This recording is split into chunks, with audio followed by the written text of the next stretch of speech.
Alright folks, here she is, my dream project, a 1970 Chevrolet Camaro.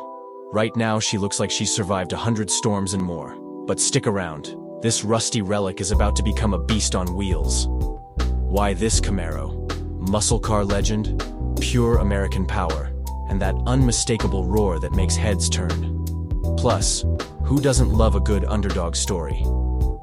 First inspection? Let's just say this beauty's got some battle scars. Rust, dents, and parts that might as well be fossils.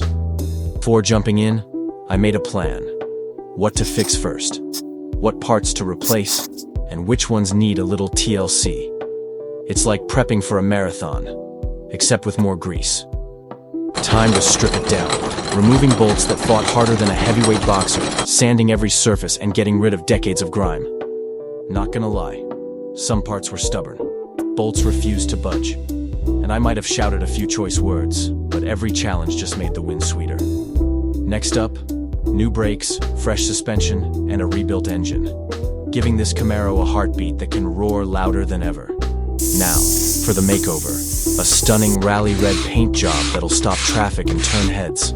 Carefully putting all the pieces back together, every bolt, every panel. It's like a giant puzzle, but way cooler. Here comes the moment of truth. First start, listen to that roar. This isn't just a car starting, it's a dream coming alive. The first drive, pure adrenaline. The roar, the power, the freedom. This Camaro's not just back, she's better than ever. This restoration was more than fixing a car. It was about patience, passion, and bringing a legend back to life. If you love muscle cars and transformations, hit subscribe and join me on the next ride.